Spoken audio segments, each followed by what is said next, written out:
আসসালামু আলাইকুম। অভিনন্দন আপনাকে ঘরে বসে চীনা ভাষা শিক্ষা কোর্সে। আজকের ক্লাসটা আমাদের গ্রিটিংস নিয়ে। আমরা যেমন বাঙালি, আমরা বিশেষ করে মুসলিম যারা, আমরা গ্রিটিংস দেই। কারোর সাথে দেখা হলে আমরা কিন্তু সালাম দেই, বা হিন্দু বৌদ্ধ প্রত্যেকেরই আলাদা আলাদা প্রক্রিয়ায় আমরা গ্রিটিংস আদান প্রদান করি। চাইনিজদের সাথে দেখা হয়, তারা প্রথমেই তাদের গ্রিটিংস আদান প্রদান করে, সেটা হচ্ছে নি হাও। নিহাও মানে হচ্ছে হ্যালো। তো চাইনিজরা, যদি আপনি কাউকে কোনো চাইনিজের সাথে প্রথমেই কথা শুরু করতে চান, তাহলে নিহাও দিয়ে কথা শুরু করতে পারেন। নিহাও মানে হ্যালো। এখানে নিহাও দুইটা শব্দ, একটা হচ্ছে নি আর একটা হাও। নি মানে তুমি, হাও মানে ভালো। এরপরে আপনি যদি ওই চাইনিজকে জিজ্ঞেস করতে চান যে তুমি কেমন আছো, আমরা যদি বাংলাতে চিন্তা করি যে তুমি কেমন আছো বলতে চাই, তাহলে আমরা কি বলবো? তুমি চাইনিজ হচ্ছে নি, কেমন আছো বা ভালো আছো কিনা। তো ভালোর চাইনিজ হচ্ছে হাও। তাহলে নি হাও মানে তুমি ভালো। আর একটা শব্দ শেষে যদি যুক্ত করি, সেটা হচ্ছে মা হচ্ছে একটা প্রশ্নবাচক শব্দ। প্রশ্ন জিজ্ঞেস করার ক্ষেত্রে মা কথাটা আমরা ব্যবহার করতে পারি, এবং মা সাধারণত ব্যবহার হয় ইয়েস অর নো কোশ্চেনের ক্ষেত্রে।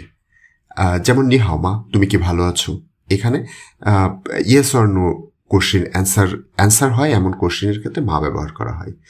এখন আপনি কাউকে বললেন নি হাও মা, মানে তুমি কেমন আছো। সে যদি আপনার এই কথাটার অ্যান্সার দিতে চায়, তাহলে কি বলবে? আমি ভালো আছি। তাহলে এখন আমাদেরকে জানতে হবে আমি চাইনিজটা কি। আমি হচ্ছে ও, ইনিশিয়াল উ, ফাইন্যান্স ও এবং থার্ড টোন। তাহলে কি হবে? ও মানে আমি ভালো আছি। ও হাও, আমি ভালো। যদি বলে আমি অনেক ভালো আছি, তাহলে অনেক বা খুব, আমি খুব ভালো আছি, এটা যদি বলতে চাই তাহলে বলতে পারি আমি খুব ভালো আছি। তাহলে ও মানে আমি, হ্যান ইনিশিয়াল হচ্ছে হ, ফাইন্যান্স হচ্ছে এন এবং থার্ড টোন। তাহলে হ্যান মানে খুব। তাহলে আমি খুব ভালো আছি, তাহলে কি বলবো? ও হ্যান হাও। এখন সাধারণত আমরা ইংলিশের কথা যদি চিন্তা করি, যে আমাকে কেউ বললো হাউ আর ইউ, আমি বলবো কি আই এম ফাইন, এবং এর শেষে কিন্তু আমার উচিত হবে তাকে জিজ্ঞেস করা এবং তুমি কেমন আছো। সেক্ষেত্রে আমরা ইংলিশে কি বলে? I am fine and you. চাইনিজরা সেখানে ব্যবহার করে নিনা হচ্ছে একটা ট্যাগ কোশ্চিন। এটা ছোট্ট করে একটা প্রশ্ন করা, আগের প্রশ্নটাকে ইন্ডিকেট করা। আমরা ছোটবেলায় যেমন ট্যাগ কোশ্চিনগুলো পড়ছি, এই ট্যাগ কোশ্চিন। তাহলে ও হ্যান হাও নিনা, তাহলে কি হলো? ও হ্যান হাও নিনা। এখন আপনি বললেন আমি ভালো আছি এবং তুমি, তাহলে সে কি বলবে? সে বলবে আমিও ভালো আছি, তাই না? আমি চাইনিজ হচ্ছে ও, তাহলে আমিও মানে আই এম অলসোর চাইনিজটা আমাদেরকে নতুন করে জানতে হবে। অলসো হচ্ছে ইয়ে মানে অলসো বা ও। তাহলে কি দাঁড়ালো? আমিও। তাহলে কি বলবো?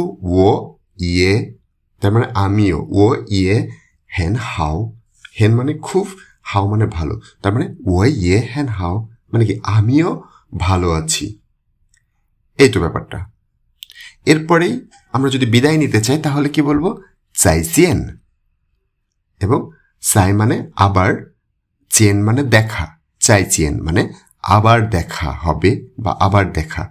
তো এই হচ্ছে ব্যাপার। তাহলে আমরা প্রথম থেকে আবার একটু রিভিউ করি। আমরা ফার্স্ট রিভিউ করার আগে নিউ ওয়ার্ডসগুলো দেখি। তাহলে আমরা এখানে কতগুলো নতুন শব্দ শিখতে পেলাম। একটা হচ্ছে নি, আর একটা হাও, আর একটা মা কেন? মা হচ্ছে প্রশ্ন করার ক্ষেত্রে, ইয়েস নো কোশ্চেন করার ক্ষেত্রে আমরা মা ব্যবহার করব। তারপরেই ও মানে আমি, হ্যান মানে খুব।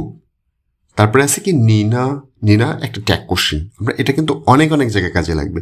যেমন তুমি কি ভাত খেয়েছো? আমি ভাত খেয়েছি এবং তুমি, সেক্ষেত্রে আমরা কিন্তু নিনা ব্যবহার করব। ঠিক এইভাবে আমরা নিনা অনেক জায়গায় ব্যবহার করতে পারবো। তারপরে আছে কি ইয়ে মানে অলসো বা ট্রু, মানে আমিও। তুমি কি ভাত খেয়েছো? আমিও খেয়েছি। তাহলে কি বলে? ওই ইয়ে। তারপরে সাই মানে আবার, চেন মানে দেখা। তাহলে আমরা চাইচিয়েন দেখতে পেলাম। এ হচ্ছে আমাদের নিউ ওয়ার্ডসগুলো। আমরা আরেকবার একটু রিভিউ করি। প্রথম, ফার্স্ট পার্সন, যেভাবে আপনি প্র্যাকটিস করতে পারেন বাসায়, সেটা হচ্ছে সাপোজ 2 হাত 2 জন ব্যক্তি। তাহলে প্রথমজন আপনাকে জিজ্ঞেস করলো, বা আপনার প্রথম হাত জিজ্ঞেস করলো নি হাও। এরপরে আপনার অ্যান্সারটা কি হবে? অন্য হাতে অ্যান্সার দেবে নি হাও। এরপরেই এক হাত আর এক হাতকে জিজ্ঞেস করলো নি হাও মা, তখন আপনার অন্য হাত কি বলবে? ও হ্যান হাও নিনা। এরপরেই নিনা যেহেতু বলছে তখন আপনি কি বলবেন? অন্য হাত কি বলবে? আমিও ভালো আছি।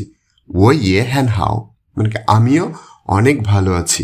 তারপরে সাইসিয়েন সাইসিয়েন।